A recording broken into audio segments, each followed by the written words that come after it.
Selanjutnya dalam kitab Fawaidul Mukhtar li Sarik Tariqil Akhirah ini, seperti yang sudah kita jelaskan bulan lalu, sekarang kita akan membahas kepada siapa kita bersedekah.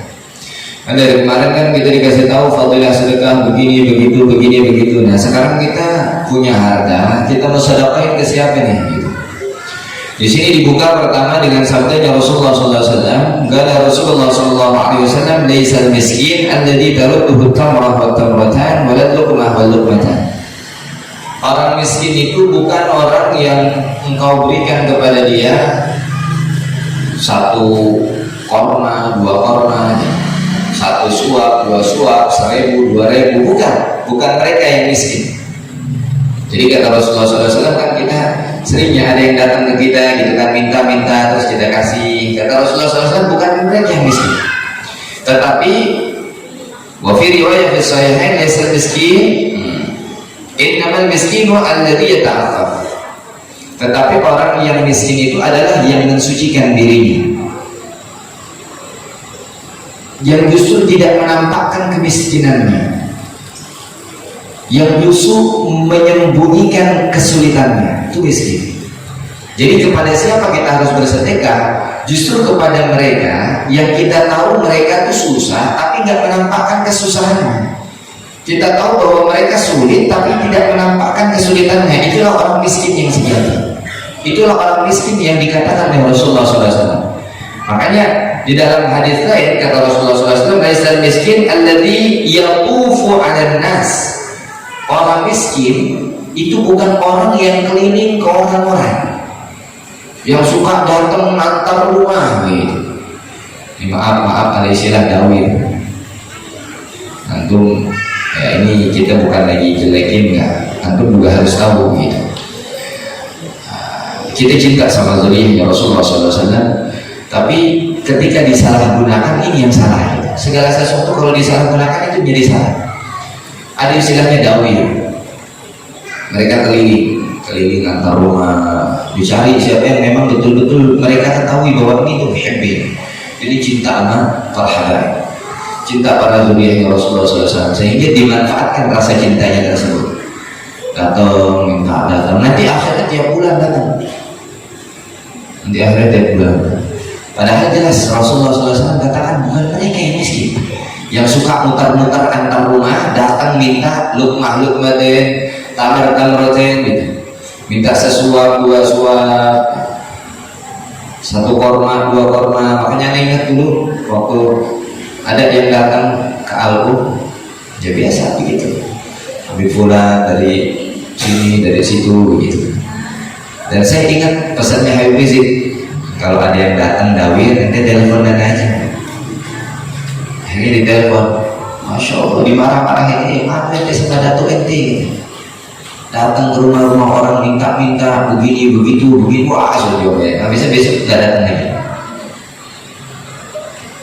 Dan Masya Allah di karaoke sudah ada. Mana ingat betul santri ada Syarifah perempuan datang, Masya Allah. Jadi bukan seperti itu yang dimaksud oleh Rasulullah SAW orang miskin. Makanya kita harus tahu, kita cinta betul boleh, tapi kalau kita mau sedekah kepada siapa, nah ini cari orang yang betul-betul susah tapi tidak menampakkan kesusahannya, menjaga afifatun nafas, menjaga kehormatan dirinya. Dia susah tapi tidak menampakkan kesusahannya, kayak di depan orang bahagia aja terus. Makanya Bapak Ibu jawab, ya, orang yang cerdas, orang yang bahagia itu adalah orang yang mampu menutupi rasa sulitnya, bukan dikit-dikit diumbar di status. Karena ada sering bilang, ya Allah maaf, yang suka nulis status ente nulis status itu 99% orang yang baca status ente tidak peduli. 1% yang baca peduli tapi nggak mau nolong, cuma pengen tahu doang.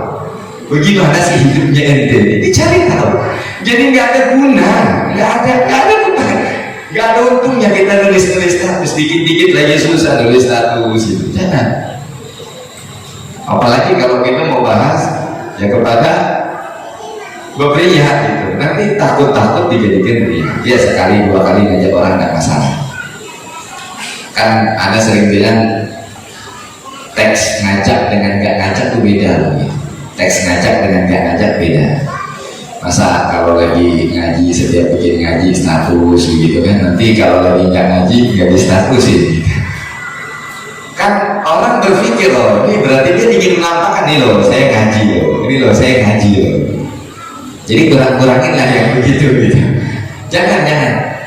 Semakin kita cerdas nutupin diri kita, bagaimana kurangnya diri kita, bagaimana susahnya diri kita, maka orang akan melihat kita semakin bahagia. Jadi beda, sekali lagi beda ya, orang ngajak kita tampilkan satu materi, satu ceramah, satu pembahasan, kemudian kita jadikan status. Beda dengan orang yang memang niatnya lihat, itu udah kelihatan gitu, bisa terbaca. Dia kalau lagi ngaji bikin status, kalau lagi nggak ngaji enggak gitu, kalau lagi di mana-mana enggak, tapi bagian lagi baik-baik dibikin, seolah-olah orang pengennya ngeliat bahwa dia baik terus gitu. Iya kan? Jadi kayaknya hidupnya tuh perfect tuh gitu. Seolah-olah tidak ada jelas sama sekali. Ya betul, kita harus menampakkan kebaikan, tapi hati-hati di dalam ibadah yang kita tampakkan. Ada setan yang menggoda kita menjadi riya. Na'udzubillah min dzalik. Ini kata Rasulullah SAW. Kemudian di sini Allahumma shalli ala Muhammad, qala al-Khattabi wa ghairuhu innama nafa sallallahu alaihi wasallam al-maskanata 'an sa'il al-tawaf li'annahu ta'tihi al-kifayah. Kenapa Rasulullah SAW mengeluarkan, tidak mengategorikan orang-orang yang suka muter-muter minta itu di golongan orang miskin? Kenapa?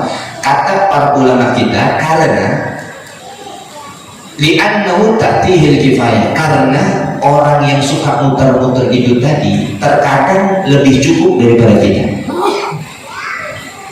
Dibayangin aja misal begini deh, karena kan pernah ya, kalau kita mau sedekah mikirin apa, yang jaga di putaran gitu, yang jaga di putaran Pak Oga. Kalau kita persepsikan, kita hitung satu mobil dan motor, katakanlah 500 perak, 1 jam yang lewat paling sedikit, logika paling sedikit 10. Terlalu dikit atau terlalu banyak? Terlalu dikit. Masa 1 jam 10, berarti setiap 6 menit sekali dong lewat. Ya mungkin lah kalau di kampung-kampung gitu, di perapatan pesantren mungkin 1 jam cuma 10 lah. Kalau di depan stasiun Kelari, apa terminal Kelari, masa 1 jam 10? Udah hitung sedikit-sedikitnya udah 50, udah paling dikit gitu. Atau kebanyakan udah 30 deh, 30. Kalau setiap mobil ngasih 1000, udah 30.000 1 jam. Kalau dia kerja 10 jam udah berapa? 300.000. Gaji dia 300.000 sehari, baru kerja 10 jam. Bagaimana kalau 1 bulan? Ente hitung ya, makanya biar namun tak tinggal kifayah, karena terkadang mereka tuh lebih cukup daripada kita. Makanya disuruh sama Rasulullah SAW, kalau mau sedekah cari orang yang kita tahu dia ini susah tapi nggak menampakkan kesusahannya, dia ini sulit tapi tidak menampakkan kesulitannya, kayak selalu bahagianya. Beda orang sombong sama orang pintar menutupi kesulitan, beda nggak? Beda ya, paham ya? Kalau orang sombong tuh sok begitu, nggak ada dipaksakan kepada. Tapi kalau orang menutupi kesulitannya, ya ditutupin, dia susah nggak makan, udah makan aja. Ayo makan, nggak apa-apa, udah makan. Beda kalau mau nyokong tuh, udah makan. Makan itu, tadi di rumah tuh makan kebuli ya gitu ya, itu cuma ngasih ayam, ini kantin di rumah. Itu orang sombong. Tapi kalau menutupi kekurangan, padahal di rumah belum makan, ayo makan, enggak, udah makan, alhamdulillah, udah selesai, gue usah pakai nyebutin lagi. Aku di rumah makan sapi, sekelompokan, gede makan sapinya lagi, sendirian ada makan, itu beda orang sombong. Ya, jadi terkadang orang yang tadi muter-muter itu lebih cukup daripada kita. Waqad ta'tihi zakat ziyadah 'alaiha, dan terkadang hasil daripada zakat yang dia dapatkan, hasil daripada sedekah yang dia dapatkan itu lebih daripada yang dia butuhkan. Dan ini betul-betul terjadi. Bayangkan bagaimana Rasulullah SAW bersabda dan sekarang terjadi. terjadi. Makanya Rasul itu bukan kahin, bukan dukun, bukan peramal, tetapi langsung Allah Subhanahu wa ta'ala yang mengatakan. Makanya kan, wa ma yantiqu 'anil hawa in huwa illa wahyu yuha. Apapun yang diucapkan sama Rasulullah SAW itu bukan dari hawa nafsunya Rasul, tapi langsung wahyu. Kenapa sekarang terjadi orang minta-minta itu memang kerjaannya mereka, Kayak kemarin jadi cerita saya itu waktu di perjalanan dijemput, ternyata dulu pernah ada juga yang datang ke dia katanya. Ya ternyata orangnya yang sampai itu dia. Pas lagi lewat katanya difotoin sama siapa? Nggak tahu lah, ada yang fotoin. Habis minta-minta dia belanja ke Lotte Mart. Ada bilang hebat banget. Belanjanya di Lotte. Habis minta-minta, kita aja belanja di warung tetangga, dia habis minta-minta belanjanya di Lotte Mart, difotoin. Saat ini kayaknya yang tadi datang ya. Kadang-kadang kayak begini. Maka carilah orang-orang yang betul-betul berhak menerima. Jadi ini sedekah itu. Kemudian selanjutnya dikatakan Dzakara As-Suyuti, Imam Suyuti radhiyallahu ta'ala mengatakan di dalam kitabnya, anna thawab as-sadaqah khamsatu anwa'. Pahala sedekah itu ada 5 tahapan, ada 5 derajat, ada 5 tingkat. Kan umat Rasulullah SAW, kalau faman hamma bihasanatin fa'amilaha kataballahu lahu asyra hasanatin ila 700 dhifin ila adhafin katsira. Minimal kita ngerjain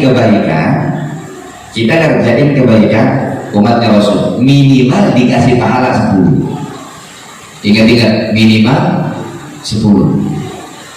Bisa sampai 700 kali lipat, bisa sampai berkali-kali lipat, yang banyak banget gak ada yang tahu kecuali Allah Subhanahu wa ta'ala. Jadi minimal tuh berapa? 10. Udah enak banget. Minimal gitu 10, dan ini rahmatnya Allah Subhanahu wa ta'ala. Makanya di sini sedekah, nilai sedekah yang paling pertama, yang paling kecil, anna thawab sedekah khamsatu anwa' wahidatun bi asyrah wa hiya ala sahihil jism.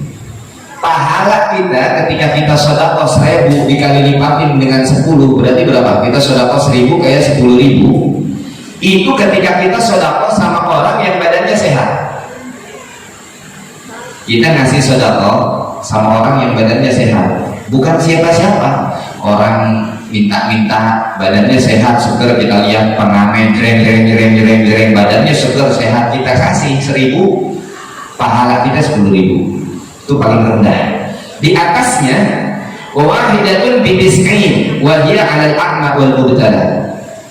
Dikali lipatkan pahala sedekahnya dengan 90 kali lipat. Kepada siapa? Kalau kita sedekah 1000, pahalanya jadi 90.000. Kepada orang-orang a'ma yang buta wal mubtala, dan orang-orang yang diuji oleh Allah Subhanahu wa ta'ala. Maaf, buta, nggak bisa dengar, gabu, kakinya nggak ada sebelah, tangannya nggak ada sebelah, kan banyak ya. Nah, apalagi nanti kita tanggal 345 bolehlah perjalanan ke puncak tuh banyak banget biasanya tuh. Ya kalau nggak percaya kan lihat aja, begitu lagi macet tuh banyak banget. Yang maaf nggak bisa lihat, dituntun di depannya, nggak bisa jalan pakai apa namanya tuh? Apa itu? Skateboard gitu, yang nggak punya tangan apa segala macam. Nah, kepada mereka dikali lipatkan menjadi 90. Kita kasih 1000, pahalanya 90.000. Itu yang kedua.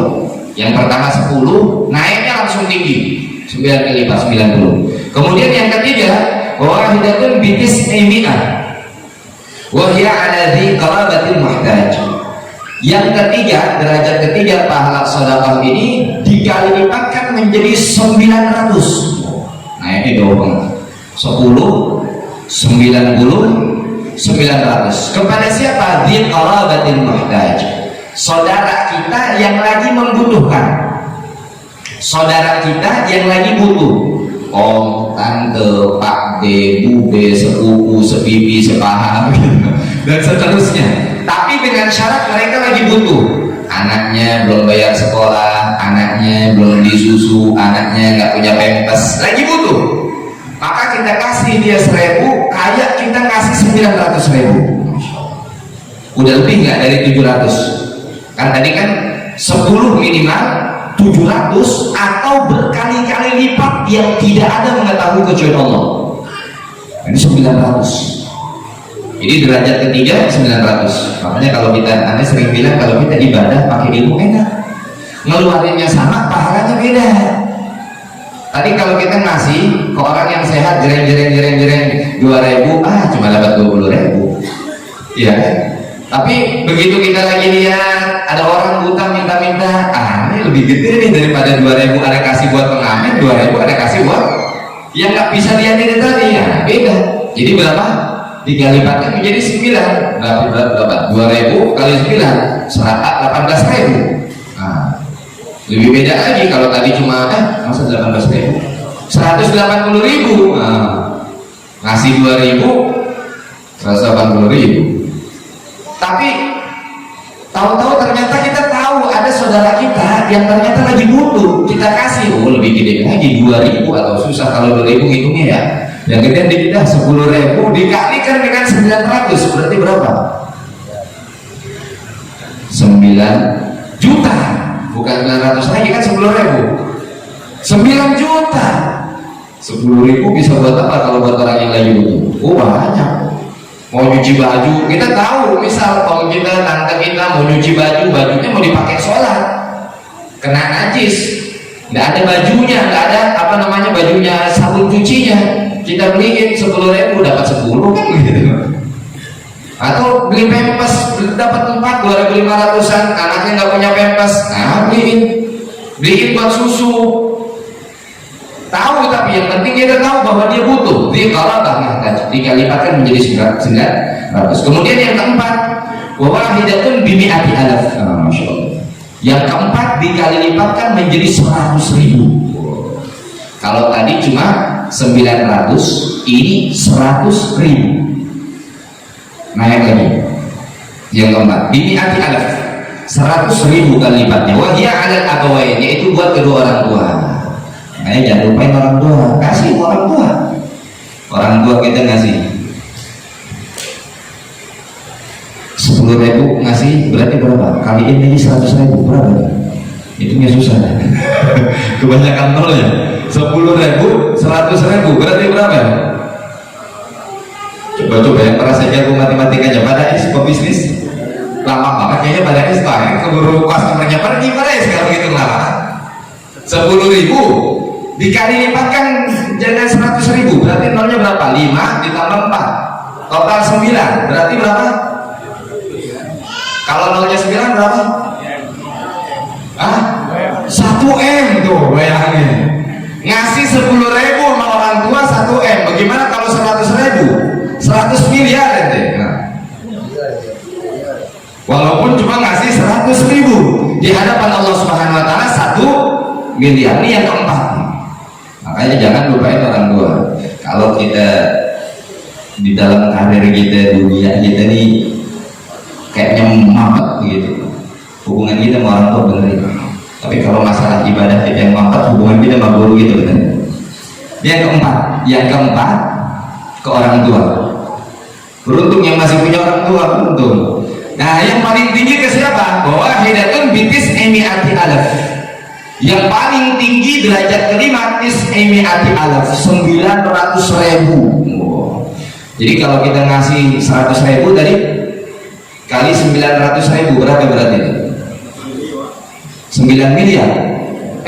Benar gak? Kalau 100.000 enggak dong, 900.000 5 tambah 5 10 nolnya berapa berarti?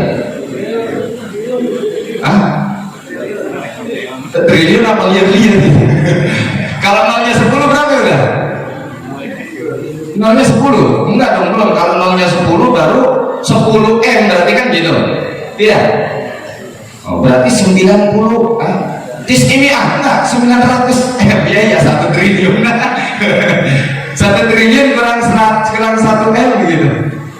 Kurang 900 miliar. Kita ngasih 100.000, pahalanya di sisi Allah Subhanahu wa taala 900M. Kepada siapa? Wahya ala alimin aw faqihin, itu kalau kita kasih kepada ulama dan para pendanya. Ini udah luar biasa, lebih nikmatnya ini kalau kita tahu ilmunya. Nah, kalau nggak tahu sia-sia sudah. Dari paling kecil 10 sampai dikalipatkan 900.000. Makanya sering Bapak Ibu jamaah rahimahullah, anak bilang, anak kalau boleh, anak mau pensiun jadi ulama, mendingan jadi orang kaya. Tiap hari ngasih deh di rumah, dagang, bisnis begitu, tanda tangan, teken-teken. Jadi bos kan tinggal teken-teken doang. Tapi tiap hari ngasih ulama, oh semua pahala yang dikerjain ulama itu ngalir ke kita. Belum dengan sedekahnya yang 900 kali lipat ini, dengan semua bensin berubah jadi dia ceramah, didengarin banyak orang, semuanya ngalir. Makanya dulu kalau para sahabat itu kenapa ngebantu Rasulullah SAW sebegitu rupanya? Kalau mereka tahu pahalanya, enakan nyantai di rumah daripada capek-capek. Nggak perlu capek-capek pulang malam, ngantuk capek, nggak perlu. Tinggal teken-teken di rumah begitu kan, kasih selesai. Nggak perlu pagi, nggak perlu lembur kayak ulama malam-malam bangun gitu, siangnya sholat duha, puasa, aduh lapar, sudah. Jadi ini paling tinggi